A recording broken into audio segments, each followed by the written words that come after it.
Hey guys, Norm over here with the Vintage Guitar Minute for the All Guitar Network, and this thing is completely insane.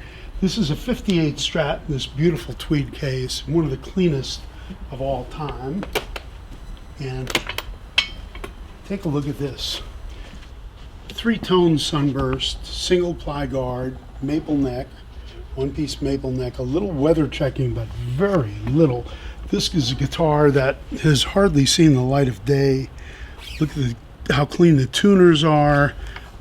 Just an amazing example of a 3-tone sunburst maple neck 58 Strat in one of the most beautiful tweed cases. This is like finding a car that's got the original arm and strap and all that in here. And it's like trying to find a car with like hardly any miles, and that's what this is. So get some really good tight shots of this because it's pretty impressive.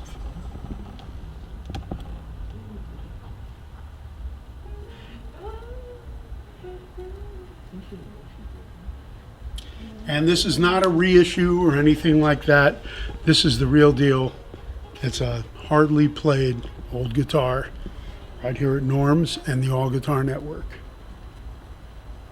So here we are again, Vintage Guitar Minute. This is a 1958 L5 blonde cutaway. Just amazing. Ebony fingerboard, spruce top, maple sides and back. It's got a DeArmond pickup on it. This is just a thing of beauty. Look at this back. I just got that this afternoon. Was that you on the telephone? This is just incredible. Oh, okay. Okay. Yeah, we're like I said, we're not. In its original brown case. I'm a real lover of L5s and Super 400s, in blonde in particular. This thing is a work of art. And we have another one that's very similar to this, but it's actually even older. Notice the logo on this one. It's 2020. The guy bought it. It sounds fantastic. He decided he wanted a Martin instead. So this is a 1966 ES 330 in beautiful cherry red, 2 P90s. This guitar is already sold. We're just sending it out, so we're giving the guy a t-shirt that bought it. But just check this out anyhow, because it's might as well photograph this because we're not going to see this one again. This is going to Europe. Half an hour before you guys called. Look at this. I've never put new strings on that. It's really beautiful. And is this going to Europe or Chicago? Chicago. Yeah. Hi, I'm This Mike. original soft case. Yeah, no worries. Gotcha.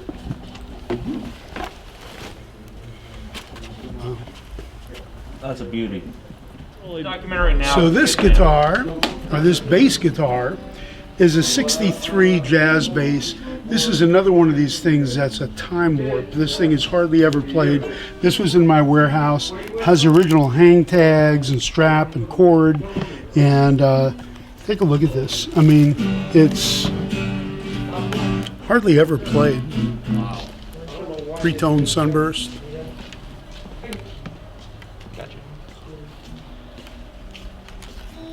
White case, a thing of beauty right here.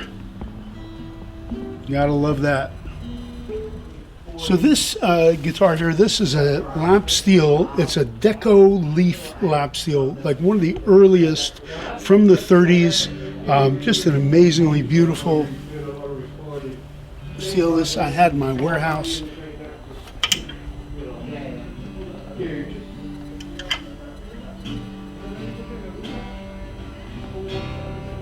It's really cool.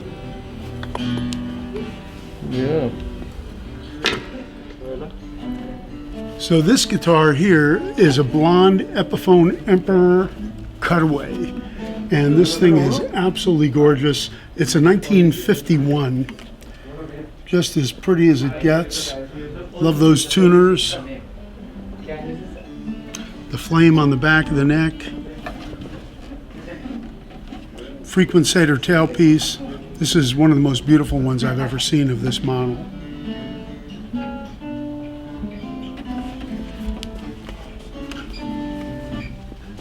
Hey guys, Norm over here for a Vintage Guitar Minute, and this is a pretty cool guitar. This is a 1963 Fender Custom Telecaster, original white case, and it's not a slab board, it's after the slab, but it's clay dot, early logo, custom Telecaster, very clean guitar. A little bit of belt buckle in the back, but hardly any neck wear. Just a really stunning guitar. These guitars are quite rare, double binding on the front and the back. That's what makes them the custom Telecaster. And then later on, they had the Telecaster Custom, which is like the Keith Richards guitar, which has the one humbucking and the one tele pickup in the back and a humbucking up here. So, but this is custom Telecaster, Fender Custom Tele, and it's a double bound sunburst, clay dots, early guard, three-tone sunburst. Just a really great example. Always good to see stuff like this, and it's got the original cover in here too over the pickup. Hey guys, so this is a really cool guitar. This is, as you can see, the brown case. This is a 1960 Fender Stratocaster, and got a little bit of wear, but very clean guitar, green guard, clay dots, slab board. And what I mean by the slab fingerboard is it's a thicker board, and it has the curved lamination at the top. These boards are about twice as thick as the board that came after that, the non-slab boards. And so if you ever need to refret them and you need to plane the fingerboard or do anything like that, you have plenty of fingerboard. They also produce a different sound. Spaghetti logo, which is this early style logo. Green guard, just a tinge of red in the sunburst. Tremolo, pre-L series, obviously. And just a nice clean guitar. It's got a little bit of wear, but man, these guitars are hard to find, and this one's prime, and it sounds and plays as good as it looks. Okay, so this guitar does not have an original case, but this is a 1959 Fender Precision bass. Really a great instrument. People often say, what's the difference between the 57, 58, and 59? Well, the 57 generally is a two-tone sunburst. This is a three-tone where it has some red in the sunburst. Anodized gold guard. Great neck on this thing. The 58s and 58s generally have a raised A-pole pickup. The 59 does not. They're flat. And one-piece maple neck, old logo. Little bit of wear, but really cool instrument that plays and sounds just as good as it looks. The only thing is this one does not have the original case, but it's just a great guitar. These are my favorite of the P basses. You can't get any better than this. Low action, plays up and down the neck like a dream. Doesn't get any cooler. 59 Fender Precision bass. Okay guys, so this is just a very cool and unusual amp. This is a 52 to 53 Fender Super Amp. So this amp has two 10-inch speakers, and it's got the V front. So the front is kind of almost like curved back a little bit, like wings, just a tiny drop. It's two 10s, the 210 Jensen type speakers. Just a great sounding amp, great blues harp amp. They're probably about 35 watts, somewhere in there.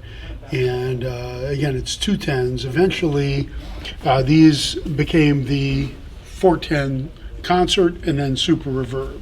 So this is very early. They call it a TV front, early tweed, and with the early grow cloth. Just a very cool and unusual amp.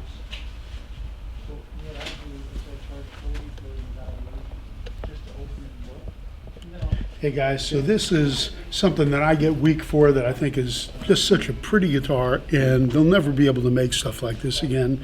This is a 1949 L5 Premier, which is an early cutaway blonde finish, and it's an L5 Premier N, which is for the natural finish. This is a McCarty pickguard pickup assembly, so it's basically like a floating P90 pickup. It's got the L5 breast tailpiece, script logo up on top with the flower pot, early tuners, really beautiful kind of bird's eye maple on the back. Love these blonde finish guitars. This never had a strap button on it, and this would be very difficult to make now because you actually have to carve the top and you have to press the wood. It's much easier to make a solid body guitar and just take a slab and just throw it together. This is really, it takes a lot of workmanship to do one of these. L5 Premier, a 1949 script logo. Doesn't get much prettier than that. So this Martin guitar, this is featherweight. It's a 0042. The 42 means that it has mother of pearl around the outside, around the hole there. The 45 would have pearl around the sides and the back. This does not. It is Brazilian rosewood, ebony fingerboard, ebony pyramid bridge, and really nice kind of snowflake type inlays on the fingerboard. The pyramid bridge is raised here like a pyramid on the sides, and then they later went to the belly bridge a little later on. So just a really cool guitar, super lightweight. You need to use like extra lights or silken steels on this thing, but it's just a sweet sounding, and this thing is so light it could float away. And it's 1919 0042. Okay, so this is a vintage National Archtop. Very cool, kind of that half circle, semicircle split inlay. The National logo up on top. The typical National tuners that have enclosed 3 on the side. Just a very cool Archtop. If you like stuff that's a little more oddball, that's very interesting, this is very cool. And it's vibey, sounds good, plays good. Just something different for you guys. Hey guys, so this is kind of in the oddball kind of section, but something that you should know about, especially if you have a recording studio. This is a Coral electric sitar. This is like the original ones that were used on the tune Bang Bang, or the Box Tops, or Come and Get Your Love by Redbone. And they really are cool. They just have that kind of, it's like a guitar that's out of, setup, but it just has that sound like an Indian sitar. Has sympathetic strings going over here. And this is a Jerry Jones sitar, which is kind of the new and kind of improved version of that, although people still love these old ones. And so this has the sympathetic strings as well, a little bit nicer bridge setup, but based on this other guitar, but a little better tuners and, just something that's usable and more modern. This is a reissue Dan Electro sitar, and this doesn't have the sympathetic strings, but it still has that kind of, sitar-y sound. These are great to have in a recording studio. They're not very expensive. This is very cool. This is an original one, so this is more money. And these are more money, but these are just a great thing to have around. If you got a studio, every once in a while a tune comes up where you need that sitar sound. It's right over here. There was a TV show called Dragnet. Every time they had a drug bust or something like that, somebody'd be playing one of these things. So it's for psychedelia reasons. So anyhow, this is a very cool thing just in this section. And some other, oddball, these are some Teisco basses that are interesting. A reissued Longhorn bass. These are both Coral, Dan Electro, they call them a convertible. And these, you could have bought them without any pickups, or you could get pickups and put them in the lipstick pickups. So just very cool. This is a silver tone, single cut. This is what's known as a peanut over here. It's a smaller body, single cut, gold finish. And then a double pickup, one from the 60s as well. So we try to have a variety of things that are, you know, totally useful and, you know, for recording studios and all that. And some people want to use something other than like the Gibson, Fender, Martin, Gretsch, Rickenbacker thing. So we have this as just a variety so that, you know, players can just, and recording studios can have some stuff, get some different sounds and make some different music. So there you go. Everybody, so this is a very unusual guitar. Oh, this isn't a guitar at all. This is a Hammond B3 organ. This is actually my main instrument. This is a 1959 B3 with a 122 Leslie. Just a really great example, super clean. Got the bass pedals, the drawbars. Those buttons up in the corner there are for percussion. This is for your volume and for your vibrato. And this is for the Leslie that engages the spinning speaker, which is a Leslie speaker. You got the bass pedals on the floor. And this is just a really stunning example. And, you know, just something, this is not for sale. This is my own, but I just figured I'd throw this in just because it's of interest, because it's a prime era 59 B3 that's been in a house almost its entire life. And I was really lucky to get this. So just a really cool organ. Jimmy Smith, Jimmy McGriff, all those guys, Don Patterson. This is what they used and made famous. 1959 B3. Hey guys, Norm over here for another Vintage Guitar Minute, and we just got some really cool stuff, so I just thought I would show you. Just some really outrageous stuff. This is a 1959 Epiphone Coronet. Has the original tags with it. What's really cool about this is like a Junior. It's the thickness of a Junior. It has a New York style pickup with the Bakelite or Catalan edge here, the old style knobs, the Maestro Vibrola, Epiphone plaque up at the top. This is a very rare, very unusual guitar. You hardly ever see these. Much, much rarer than any TV Junior or anything like that. An original black finish. Serial numbers up at the very top there, inked on. So proud to have this baby here. It's got its original case, kind of alligator-ish looking. This next one is a Gretsch Country Club in sunburst finish. It's a 1964. It's a very cool guitar. This was one of the higher end Gretsch guitars. Of course, it's got the Filtertron pickups and, you know, a little thicker body. It's kind of a little bigger than like a 6120. And it's got the Gretsch tuners over here, the Gretsch Grovers, and the G tailpiece, Melita bridge, and just a very cool guitar. Very clean, original gray case with the burgundy interior. Just a great example.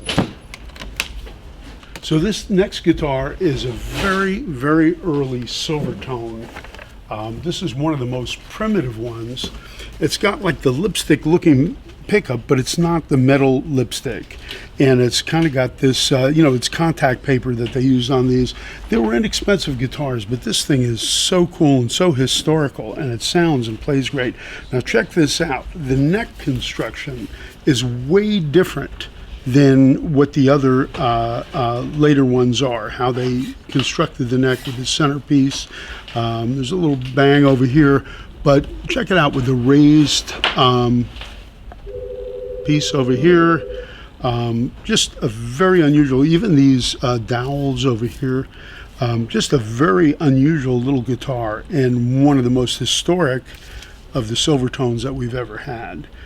Just really cool, and it does play and sound terrific. And this is in its original alligator soft case, cardboard case. Okay, so this next one is really beautiful, 1957 6121. And what this is originally it was a roundup and it had the G brand and the cowboy cactus motif. And this is what it came after that. It has no G brand, none of the cowboy stuff, but it's a short Bigsby like George Harrison's Duojet. It's got the DeArmond pickups, just in remarkable condition. Original tuners, original finish, just a really cool for a Gretsch collector. This is a great guitar and a great collector's piece. Got the gold guard and you know, the original tuners and the metal nut, and so somebody's going to get a really cool guitar. It's got the Gretsch emblem here, or the logo here in the case. Just a really cool example of a stellar guitar. So this next one is a very unusual Archtop. These are very rare. Most of these would be found in Europe. This is a Hofner, and it's a 456 SE2B, B for being blonde. It's got the small pickups like on the combo guitars, blonde finish, the Hofner logo. Just a really cool early Archtop electric from the Hofner company in blonde. Beautiful example. This is original case with it. Again, these small pickups, original bridge and tailpiece. Just very cool, unusual guitar. It'd be great in a video, something you don't see too often.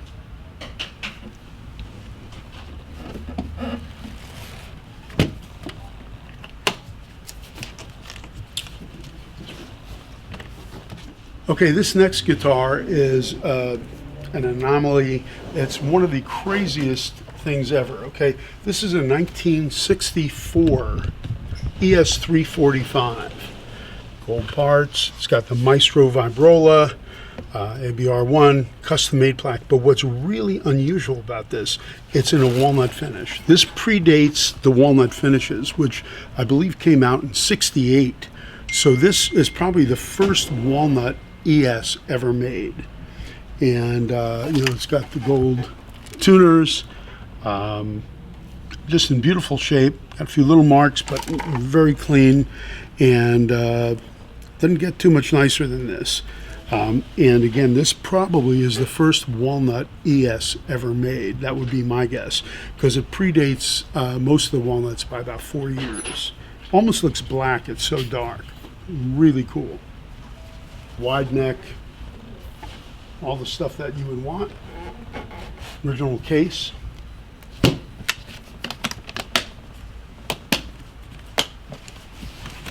Okay guys, so next we have, this is an Epiphone Professional, and this guitar has all these different buttons here for different sounds and all kinds of you know, possibilities sound wise. Single pickup, very similar to like the Johnny Smith pickup, like a mini humbucker.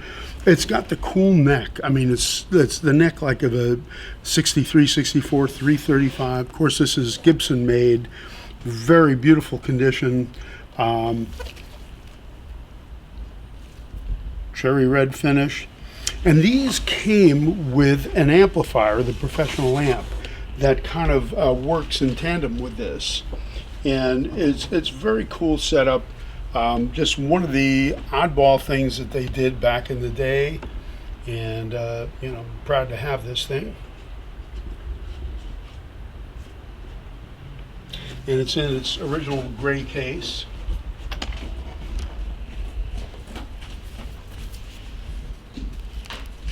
With the blue interior.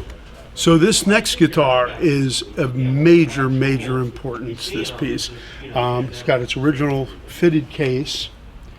But what's really amazing about this is a 51 Fender Telecaster. And this is the picture of the inside of the neck. This thing is so clean, it's ridiculous. And it's number 0942. This is possibly what could be the first Telecaster ever made with the Telecaster logo, or it's got to be in the first batch of Telecasters ever made, because this serial number kind of overlaps with the broadcasters and Telecasters. You know, generally anything under 1,000 is a broadcaster. But this is a Tele, and it's a 1951. It's in remarkable condition with the original strap, original case. This is a picture of the original owners with the guitar, and it's just ridiculous. One thing with this guitar, just so anybody knows, this pickup here has been rewound. A lot of the times they have a dark circuit, and a lot of times people think the pickup is weak, and they'll have them rewound, and it's because it's a dark circuit, so it sounds weak anyhow. With just a slight mod, these pickups come alive. So the pickup's putting out full power. This pickup is ridiculously cool. Somebody who wants this guitar is going to have a major piece of memorabilia. Right here, look at this thing. Take a look at this guitar. This is one of the cleanest ones I've ever seen. Brass bridge pieces, flat pole pickup, the black guard, not the Phillips screws, but the flathead screws. And this thing is cleaner than clean. And it's got a little weather checking and stuff, but that's to be expected. This thing is completely out of control. And the guitar that I love, it's got the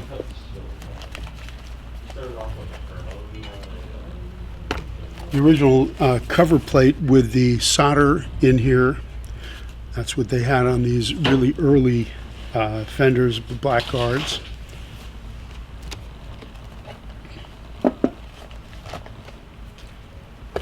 So this thing is completely out of control. This is a major guitar. We got to give it major spotlight on this thing. This case is really nice. Doesn't get too much better than this. And this has got to be one of the very first guitars that were marked Telecaster. And the story is there was the Broadcaster. Gretsch had the name Broadcaster wrapped up. So what ended up happening was they contacted Fender and said, you can't use the name Broadcaster anymore. So what they did was they clipped the decals, so they just said Fender, and clipped the Broadcaster off the decals. And then those were referred to as a no-caster, and those are generally between 1,000 and 2,000 serial number. This one is under 1,000, and it's marked Telecaster. So a lot of times back in the day, they would pull a neck and a body out, and they'd put it together, and it didn't go in necessarily in the same order where everything was going by the numbers. So this is one of the earliest Telecasters on the face of the earth, and it's in pristine condition for a guitar this age. Doesn't get much better.